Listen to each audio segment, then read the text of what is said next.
And then we just like ran out of money, and I owed one of our vendors like over $400,000 before they were released the next batch of books as well. So it was like kind of stuck, right? And what were we gonna do?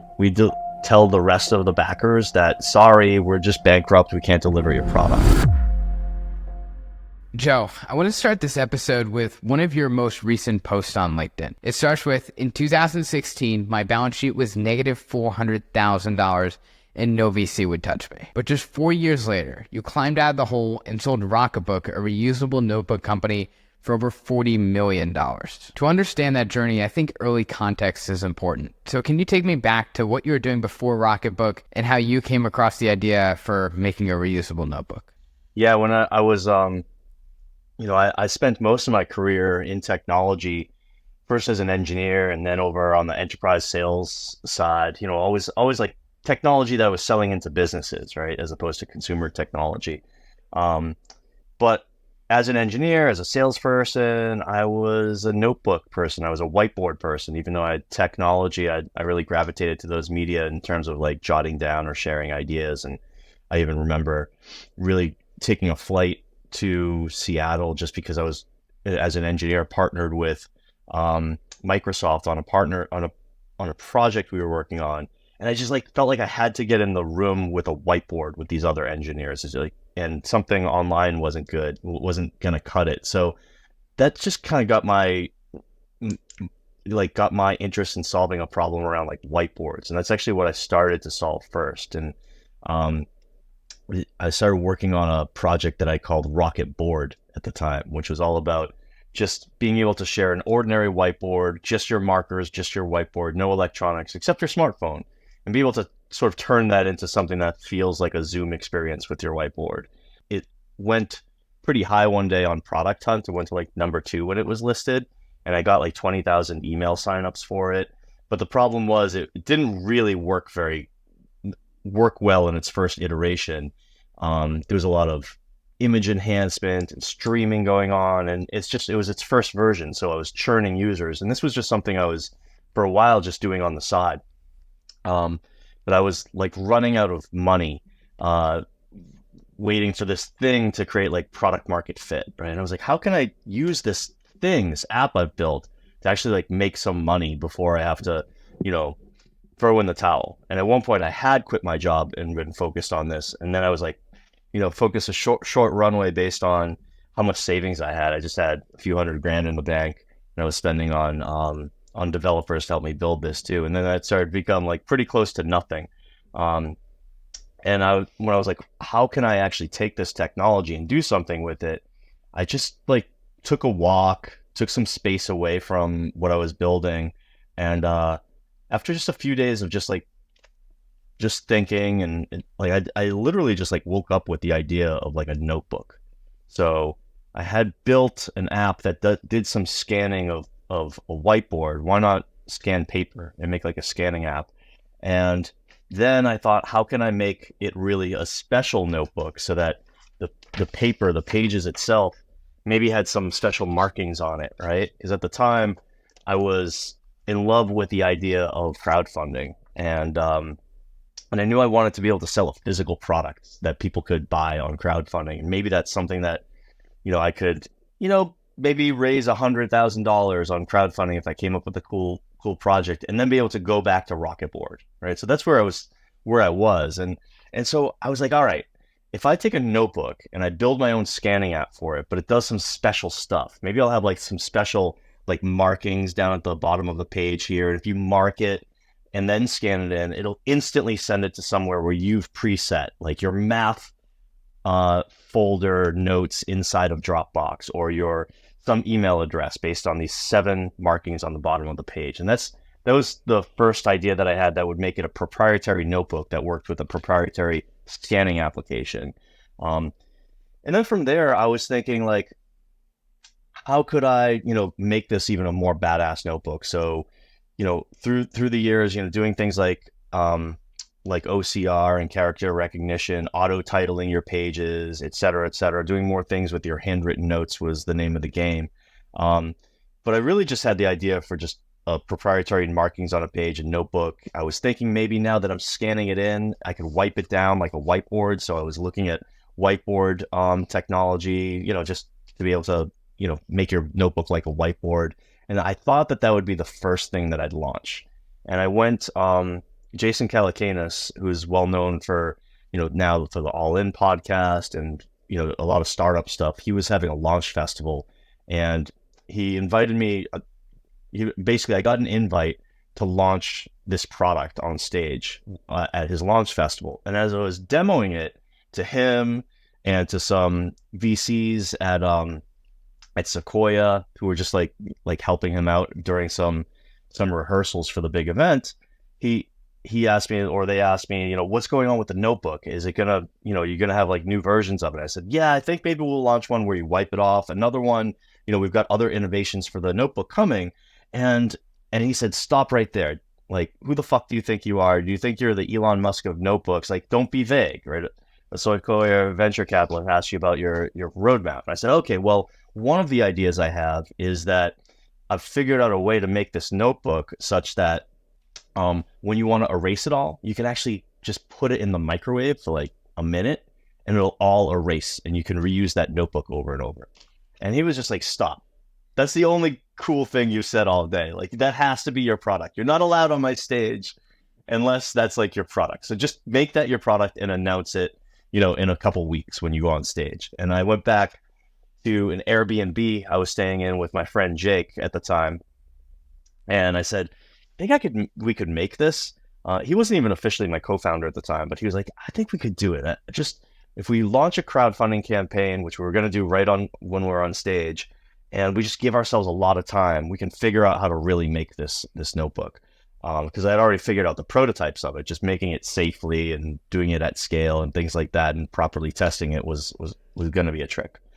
So we're on stage. It's like 2015, right at the launch festival, and at the end, like, I show everyone how this thing works.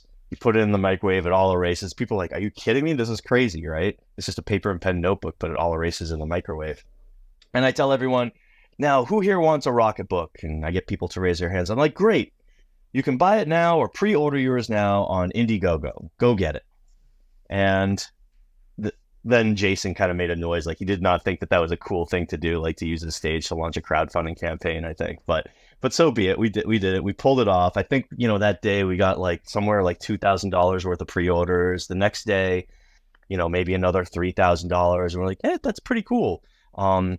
It's very cool when you have a crowdfunding campaign and you get a backer who, paid for your product, even though you're not ready to send it to them. But the little notification comes up, a ding on your phone. It's super cool. But Saturday we woke up and it was like our phones went berserk. It was just ding, ding, ding, ding, ding, ding, ding, ding, ding, ding, ding, ding. We sold $99,000 worth of microwave to erase notebook pre-sales that day. Quick question. So before we get into you raising that money and going viral on Indiegogo, how did you get that invite from Jason Calacanis to speak on the stage? Because I'm sure it's pretty difficult for startup founders to do that, right? Oh, yeah. I saw a tweet by him saying, hey, I'm looking for stealth startups to launch on my stage. Tweet at me what you got. And at the time, my product that I called Rocket Board had been out there. So it wasn't stealth. But this idea of Rocketbook, I had not really shown to anyone. There was no website. So I tweeted at him and I said, I'll have a video at you by the end of the weekend. And then I just spent the weekend like making a video of this thing. I made it kind of look like it worked. Like I had it scanning, I had it doing things, organizing things, but it was a complete paper tiger. It did not actually work or do anything. I put it in a microwave, press go, cut, you take it out and it's all perfect.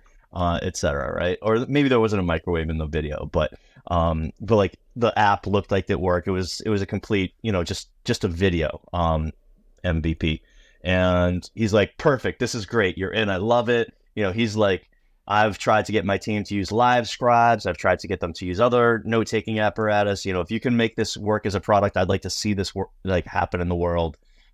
You're invited to San Francisco, and you have to be out here a couple weeks in advance in order to, rehearse. And you're not you have to do a good job in rehearsals to actually make it on stage, et cetera, et cetera. So long story short, got that invite and got on stage there. And he was pretty excited. He was like, "Hey, you guys are gonna have a great demo. You could win like best demo. He had various, or best presentation or something like that if you guys crush it." And we worked really hard. We gave a great presentation. I mean, it was just so fun. It's available on YouTube. But I think the move of us launching our crowdfunding campaign like while we're on stage was a little bit too much for him. So nobody got a best presentation award that year when everything was said and done. And during that process of the demo and actually meeting Jason and all that kind of stuff, what is one thing about that process that surprised you or you thought that was unique? Yeah, I mean, it was really cool for me to meet him when I started my startup, and like when I started working on stuff in 2013, 2014. There was not a lot of media about startups, right? And so, I had promised myself to just stop listening to any news, not a sports guy anyway, but just only pay attention to content that's going to educate me and inform me and make me a better founder. And so This Week in Startups was just on my rotation constantly. And I love that podcast because it just, being in a room virtually, another podcast with other founders, I just felt like maybe I could absorb stuff from them, right? You're a lot like the people you spend time with, as they say, but even people you like, listen to podcasts with. So that was just my thing of educating myself and putting myself in that. And so when I met him actually in person, it was really cool. He's a very direct, candid, provocative type of guy. Calls, like when he said to me, like, "Who the fuck do you think you are, Elon Musk and notebooks?" Like, that's so on brand for him. What I really appreciated about him was he just has a lot of opinions, and he's like, someone would give a pitch, he'd like, "Stop, no, here's how you need to pitch it. You need to highlight boom, boom, boom, boom, boom." He'd break it down, and like that founder was just left better off because his opinions were, for the most part, really good, because he spent so much time in media and with startups that he's seen everything, right? And his neural net for how to pitch a startup is super strong. And I really appreciated that about him. And, the fact that he gave us an opportunity to get some exposure on his stage, I'll always appreciate, him for that. And after you got that exposure, you got I believe you said those 2,000 initial backers. You launched on Indiegogo. How did you go from those 2,000 initial backers to then raising, I believe, like $1 million in funding from that campaign? Yeah, we a couple things were instrumental. One is we had a product that was really worthy of like people talking about, really worthy of word of mouth. So a paper and pen notebook is something that everyone has used. And now taking that product and inventing it such that it has an app that goes with it, and you put it in the microwave to erase, like that was just fundamental to be able to create buzz about this. A gimmick, if you will, right? It was gimmicky, but a good gimmick that really worked. That day where we got $99,000 worth of sales, what had happened was Indiegogo had decided to like feature us in their newsletter. So it went out to all these Indiegogo backers, and they just jumped aboard. And then once that had, gone into the 6-figure range, then when we started emailing people in the press, just there was really good uptick for people wanting to cover this product. And we got just a ton of coverage from it. And this is back in the day, 2015. People were starting to no longer cover crowdfunding campaigns because so many people have been burned on failed crowdfunding campaigns, but it wasn't a hard rule at the time with a lot of reporters. And this was a zany enough product that plenty of reporters would cover it. And then our conversion rate was really, really good. Our copy, our video was effective. We used things to like pull people in on the video, and even just starting off the video with like what if questions. What if you could write in a pen and paper notebook, and then instantly all of those notes were, available to you in the cloud? And what if when you were done with that notebook, just with the push of a button, it was instantly erased, available to reuse? right? That type of stuff, that what if questions, gets people intrigued and interested in like learning more, and pulled them further and further into the slip and slide of watching the video. And then by the end of the video, people were like, boom, click, buy. I've got to, their thought process was more like, hey, I've got to try this product. It's so unique. And there are actually some of the videos that you did were actually super unique, especially compared to other product videos at the time. I believe one of which was in Staples where you got kicked out. Could you tell that story? Yeah. So this was our second big product. We had decided when we came back from Shark Tank and been basically laughed off of Shark Tank. I decided we've got to get another product out there ASAP. And so we launched our next product. And this one is now called the Rocketbook Core. It is the one that 99% of people buy when they buy a Rocketbook today. It's a product that you don't put in the microwave, but rather just a little bit of water, and your writing comes off perfectly on the page. Because it's like synthetic paper with proper coatings on it to make it a good writing experience. So when we launched that video, we decided we wanted to like go down the aisle of Staples. So it's me and Jake just walking down the aisles, pulling notebooks off of the aisle and like making fun of the notebook industry, because all these notebooks have just been sitting here collecting dust while other products have been innovated. There's smart helmets, there's smart shoes, there's smart everything, right? But the notebook industry has been asleep at the wheel, and we're making fun of them and pulling up, a moleskin off of the shelf and saying, hey, what is this? The notebook that Hemingway wrote in? That's cool, I guess, and tossing it. And so we did not have any permission from Staples to do this. So we just dressed in our orange astronaut outfits that we got off of Amazon, right? And we just decided to do it until we got kicked out of Staples. But it took a surprising long time to get kicked out of Staples. I think it was like our 12th take or our 13th take, where I was saying to myself, like, when are they going to kick us out of here? But finally the manager came over, and he was actually pretty cool. He was like, hey guys, like, I see what you're doing here. You can't do this anymore. And so we're like, all right, thanks buddy. And we got out of there. But that was just a fun way to like we didn't really have any marketing budget, right? So we had to be irreverent. We had to stand out.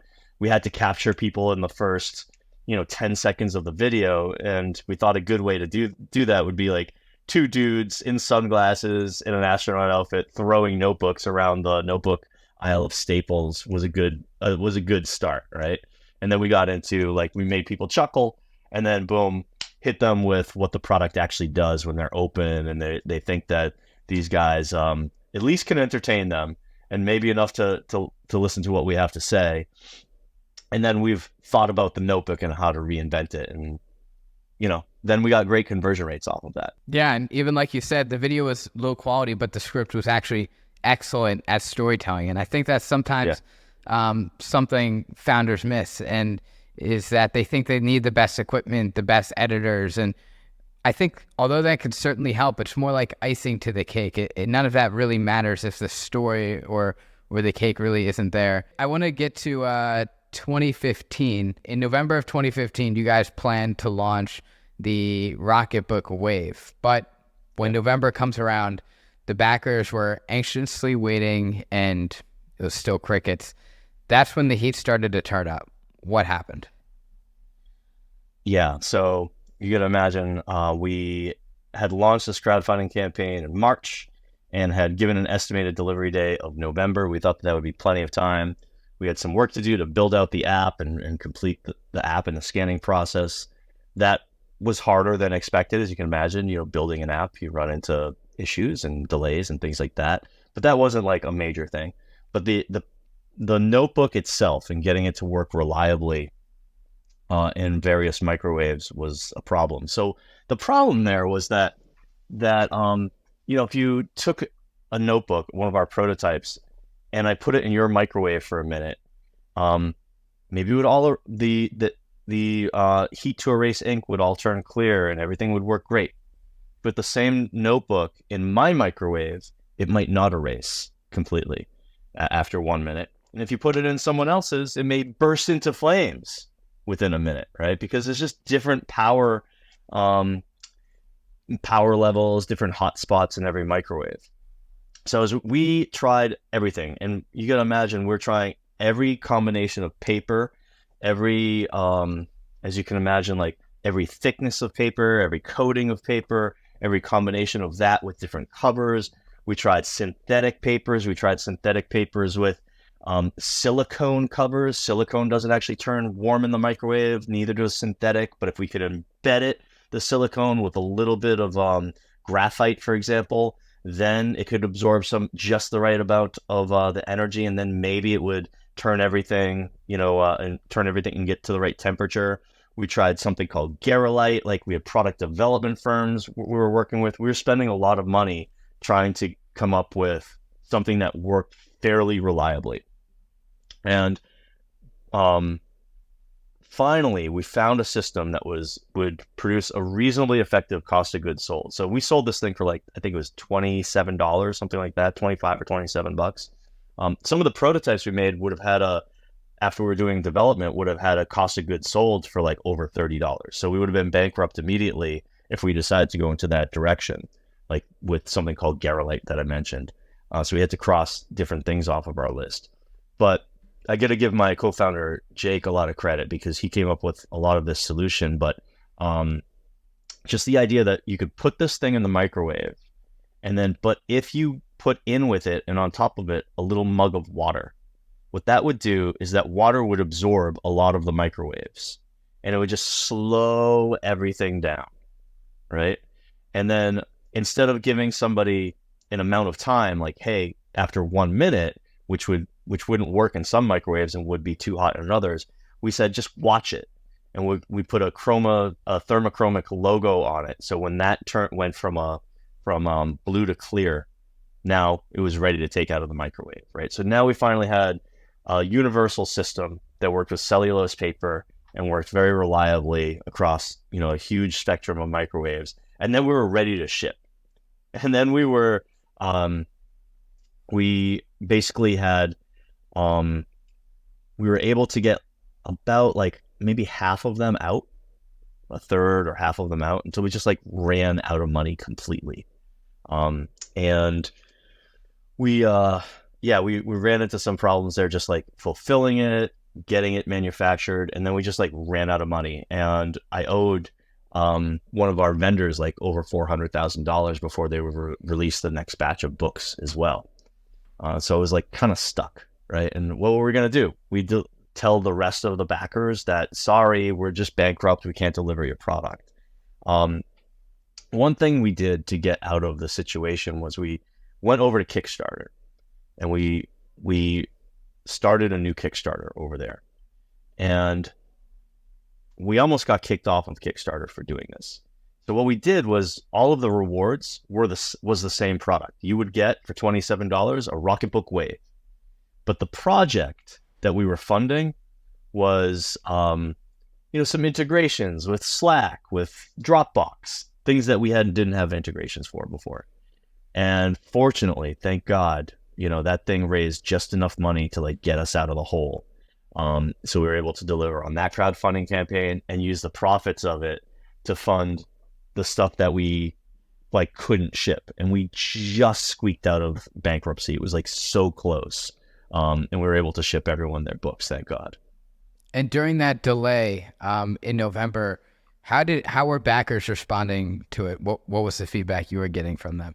Some were patient. Some were like, cool, this happens in crowdfunding. Others were like, I want my money back. And I just said no to everybody if they wanted their money back. I'm like, this is a crowdfunding campaign. I'm sorry if you're mad at us, but we're trying to use all the funds to get everything out for everybody. And some people got extremely angry about that. But I just made the decision.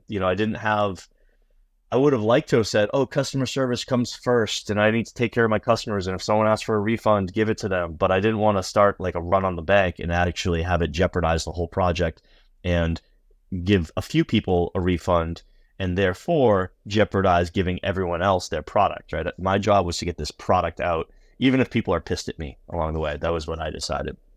And then others were just absolutely livid. They're like, I can't believe this. This is outrageous. You clearly have $1 million in your bank account and you're like taking off for Jamaica. I want to fucking kill you. You suck. All these like direct messages or comments on comment threads. And I didn't even have time. I didn't between like making the product, I didn't even have time to like respond to all of the comments because I just decided I'm going to focus on the product. If I have, if I have to spend 15, 20 hours in a day working on something, it's going to be working on this emergency, which is the product. And these other people are going to have to deal with, terrible customer support until I, found somebody to help us with customer support.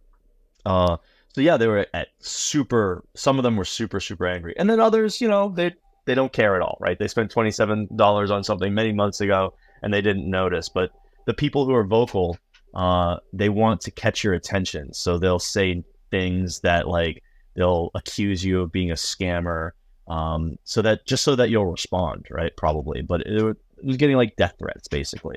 And then when we launched that Kickstarter campaign, and I did reach out to some press that I thought was friendly in the Boston area. Boston-O was one of them. And they just like wrote bad press about us. And we probably deserved it, right? We were launching one crowdfunding campaign when we hadn't fulfilled the other crowdfunding campaign. And Kickstarter did not like what we were doing at all. They're like, you can't do a crowdfunding campaign for a product that already exists, right? That you previously did. And my explanation was, no, the project that we're funding doesn't exist. The new integrations, the rewards are the same. So they were like, we are really close to kicking you off, but we're going to let this fly. But they didn't promote us. They kind of, subdued us in the search results and things like that. But we were still able to raise, I think, well over $400,000.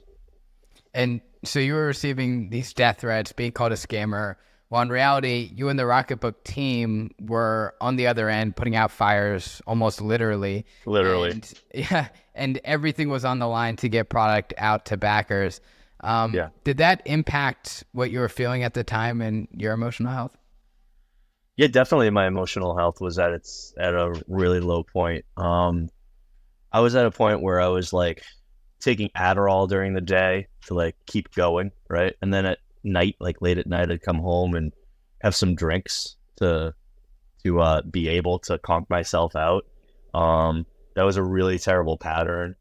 I was just terrified that we wouldn't make it through and that, I just would look like a disgrace and look like a loser and have to go get a real job, but now with a big, loser mark after having tried to create a company and failing.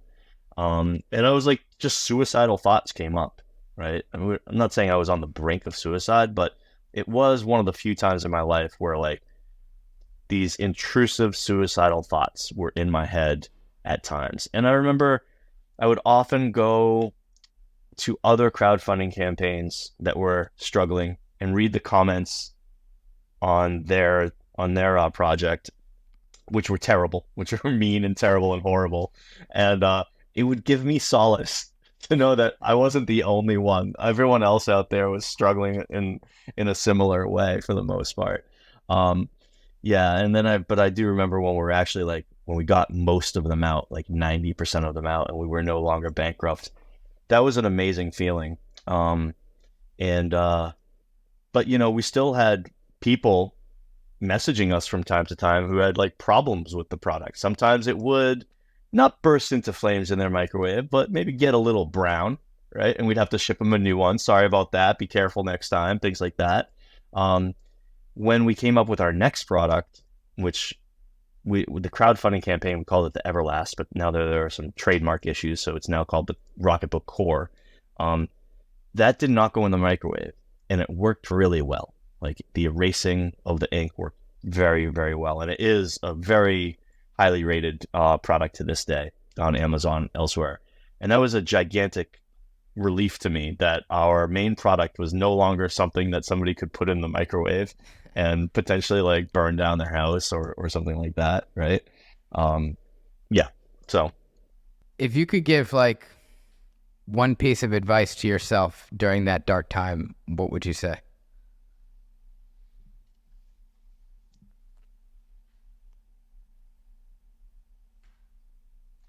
Part of me wants to tell myself like it's gonna be okay. But I don't know if that would actually be productive, because I think part of the panic and having our backs up against the wall is actually what made all of this possible. in hindsight, if we had not done this crowdfunding campaign in this way, the product may never have existed. Meaning, let's say my intent was to let's say I had $100,000 in a bank account or a couple $100,000 to make the book, and I didn't need crowdfunding. And I set out to make a microwave to erase notebook. I think eventually I would have just given up. It was hard. It was really, really hard. It's easy in hindsight, but it was really hard to figure it out. But what kept us going was that tens of thousands of people had pre-ordered this thing and had expected it, and we had promised it to them. And just we had our backs against the wall, and the idea of not delivering freaked me out, right? So just that pressure actually got us to figure out the problem. So, I mean, if I could really go back in time, I would maybe hand the design that ultimately worked to Joe Lemay so he didn't have to go through this, right? But that's not really like universal advice, is it? Maybe I would tell myself like to relax. Maybe I would tell myself to figure out how to cut drinking out of my life, which I did later.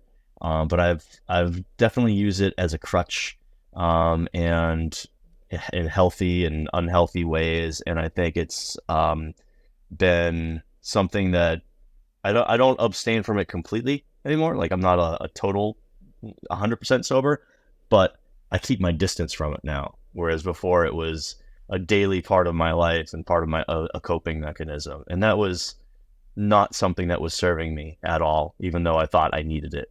And after you were able to get out of that hole, you raised some of that money from Kickstarter, and then you eventually launched on Amazon with the Rocketbook core. With this show, we've had like episodes skyrocket with all-time high downloads and then boom, back to normal levels. And it can sometimes take a lot of work to create that new catalyst for growth.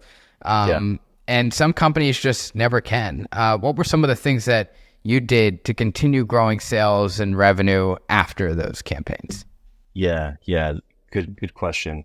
One thing, we never got like scalable paid ads to work for us, right? We never got any big like marketing channel just to like really, really work for us like that. But what we did have going for us was very reasonably good word of mouth. And for a few reasons. One was the product delivered and said what it would do, but we did build messaging, all of our assets, all of our videos. We put a ton of time into making sure that they were portraying a brand that people could really feel great about getting behind. We took an attitude that we scoffed and made fun of the industry and the seriousness of a notebook company, and we ourselves like had a ton of fun and didn't take ourselves seriously, right? So there were just a ton of space jokes, notebook jokes, dad jokes, wearing wild, ridiculous stuff, sunglasses, etc. We would do live shows where we had our fans be able to call in and talk to us, right? So we tried to be all right. So since we couldn't spend money on marketing in a way that we could measure would pay off in a positive way, we overinvested in anything that would amplify word of mouth. So like when we did a live stream, we had a call-in number and everyone would call in and talk to us. We'd have a little sketch and we make it funny, and there'd be like little jokes going through the whole thing, and we just like make it really like a funny little party. But we wanted to be the company that was like most accessible and most connected with our customer base in our industry. The other thing that we had going for us is if you buy a pen or a notebook off of the aisle of Staples, right? You don't Pilot, who might have sold you the pen, doesn't have your email address, or Mead, who sold you that notebook, doesn't have your email address. However, we did for the most part, because when you buy a Rocketbook, you go and register for the app and give us your email address. And so for a long time, we didn't actually have to ask people to opt in.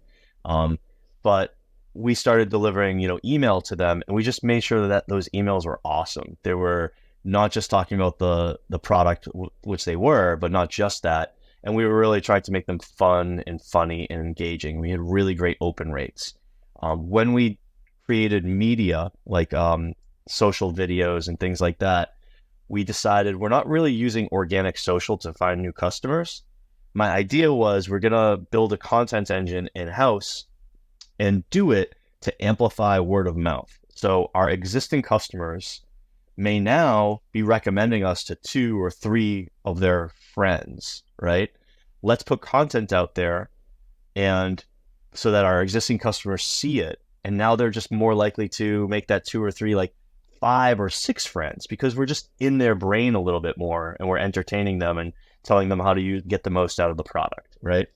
And that worked for like our whole duration of a company while I was there. It brought us up to like $50 million in revenue until I ultimately sold the company. And we just never really were able to, for better or worse, get Facebook ads to work, for example, which a lot of people have been reliant on. But I wanted them to work. I really did, but we couldn't. So we just had to do guerrilla marketing tactics over and over and over, and never let up on the DIY marketing angle. When did you decide that you wanted to sell the company and it was a good time to do so? I think when we did sell it, we were somewhere around 50 million in revenue. It was a couple of years before that when we were probably closer to like $20 million in revenue.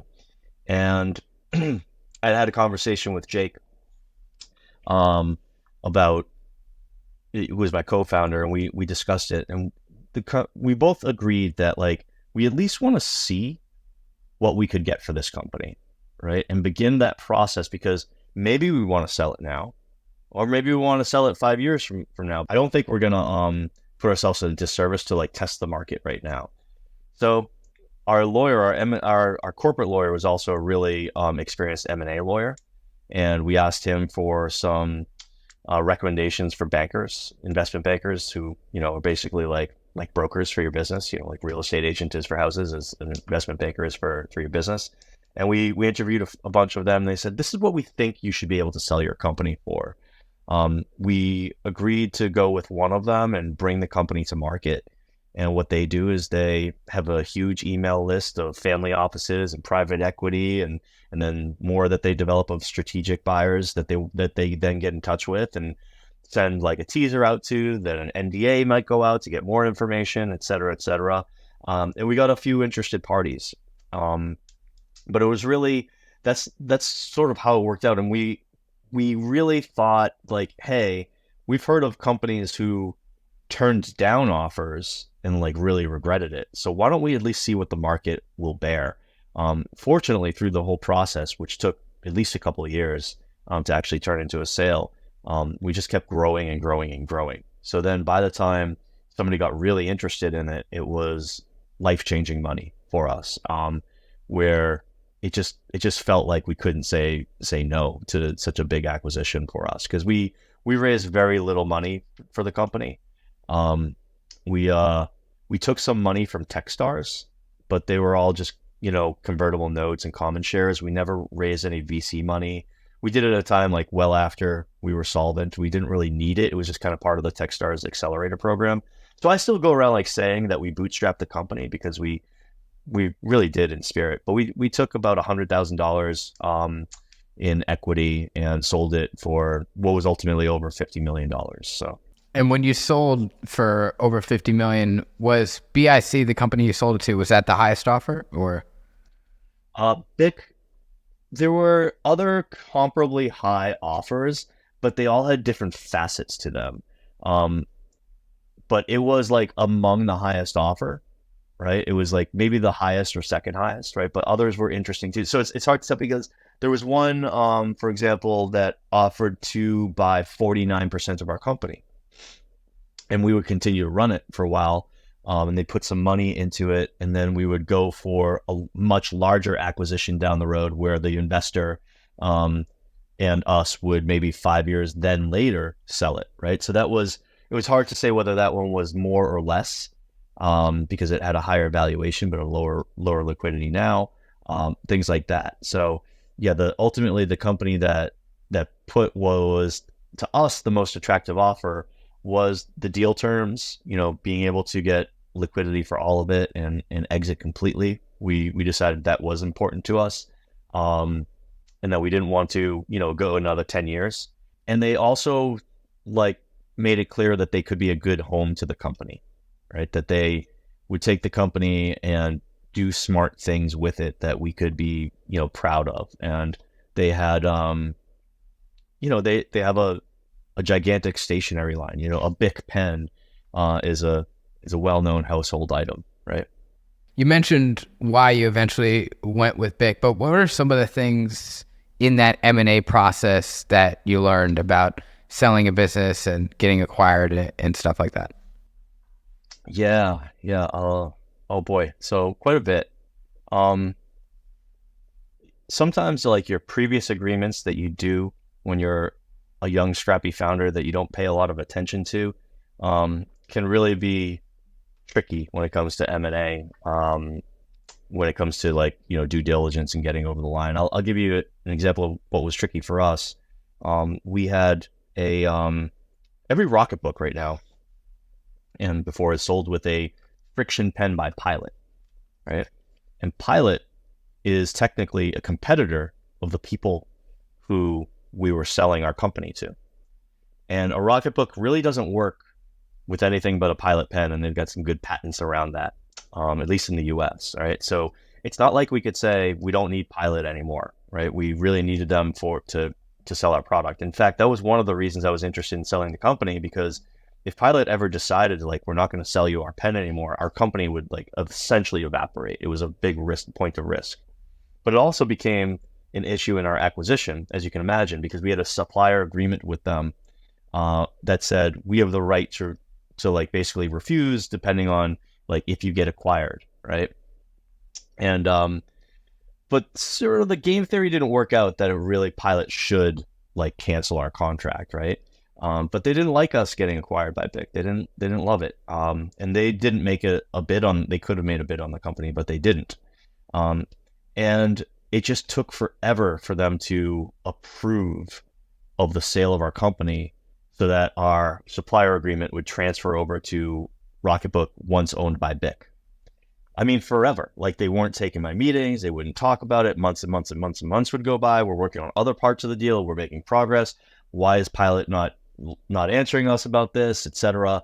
They're a Japanese company, but all my contacts were in the US. One day I was talking with one of my contacts, and she said, yeah, Dennis, the CEO, is going to be leaving to go to Japan for a while. And I was like, but we need to get this done. And she's like, well, he's leaving on Friday, so we're not going to be able to do it for a while. I was like, you know what? I'm going to be in your office tomorrow. I'm going to be in your office, and you're going to have to figure out like how to get a conference room and get me a meeting with Dennis or call security, because I got to do this. Like this 6 months have gone by and we've made no progress. And this is just personally important to me. So I just need help. I need this urgently. And she said, don't do that. Do not do that. Like, don't do that. And Dennis, I'm doing Dennis at Bic, or? And Dennis was like the CEO of the US Bic, right? Okay, who I needed to get sign off from. And I did. I just hopped on a plane and went there, and they were pissed at me. But I got in a room with him and I explained to him that we had every intention to continue being his customer and partner, that being bought by Bic would only grow the Rocketbook line, which would be good for the friction line because it introduces a lot of people to friction, etc. And I made the case for him. And that got things unstuck. And we ultimately got the agreement signed and got past all of that, right? That was really big.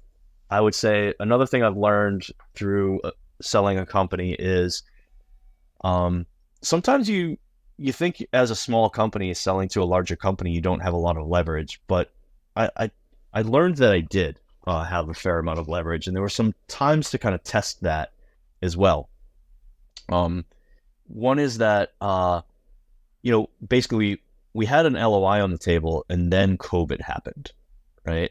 And then they came back to us with a completely revised offer that just wasn't comparable. And I just sensed it in my gut that I shouldn't make a counter offer. because it would be a sign of weakness. And I just said, thank you for everything. We had already both spent hundreds of thousands of dollars on lawyers through the due diligence. It had gone really far. And I was like, we're not going to be making a counter offer, but thank you very much. This has been a great experience. Maybe we'll reconvene in 5 years or so when we're, and I might have said something cheeky like when we're interested in buying you, right? and then they came back to us. They took a little while, but they came back to us. Just walking away was helpful. And what we had going for us was we had a digital capability and an analog consumer packaged good arena, stationery, that was really important for them.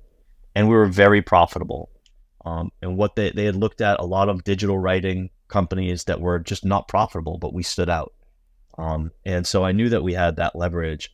I also knew that if you think about Bic, right, they sell lighters, shavers, and pens. And they really saw us as sort of like the Dollar Shave Club of the stationery industry. And, Dollar Shave Club came along with something that they perceived, I don't know anything about shavers, but something that was not higher quality, but they had a new go-to-market, a new way to talk to customers. And they went in there and they really caused a lot of havoc in the shaver market, right? They saw us as somebody who also had these irreverent, fun videos that talked to customers with this amazing brand. We also had that direct to customer relationship, meaning even if you bought us off the shelf at Walmart, we still have your email address. We're talking to you about, how to get the most out of the product, talking to you about other products, etc. So having that sort of direct to consumer relationship, even in something that has a wholesale, retail environment, was super interesting to them to acquire and to learn. And Rocketbook still has I believe, the biggest the biggest database of email addresses of people who write by hand. We have millions and millions of email addresses who open our emails at a really high rate. And they all have one thing in common. They have a Rocketbook, right? And they write by hand and they care about writing by hand. So with all of these, we were a strategic investment to them. And it gave us, a good amount of leverage to get through the process, even when we hit some problems in the process. The other thing I think is really important for getting acquired is having at least one, but several champions in the company who need to sell you to the rest of the company, right? There's always going to be people in the company who aren't so sure about this acquisition, and I'm not in front of them to handle their objections, but you need to make friends with a few powerful people in the company who can say, we're doing this is why, and here's the assets that this company has that will totally transform and be additive to our company, and be able to arm those champions to go back inside their company and handle the objections that they're inevitably going to handle, and just be completely excited. So we had them in for visits. We showed them a lot of behind the scenes and things that we do inside of our team, that they then could really understand the value that we had strategically, but also be able to articulate it back to the people in their company and their board who they had to sell it to. And how did it feel when the deal closed and your company sold for over $50 million? It was such a mix of emotions. It was surreal in some ways. A big wire transfer hit my bank account.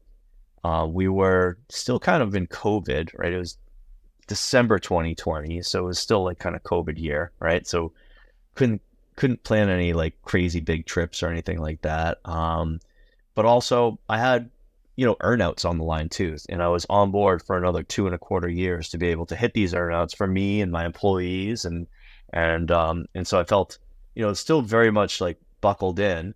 One thing I think I learned from it was I was on for 2.25 years. And that was something that we had co-developed in terms of a timeline. I think that's too long.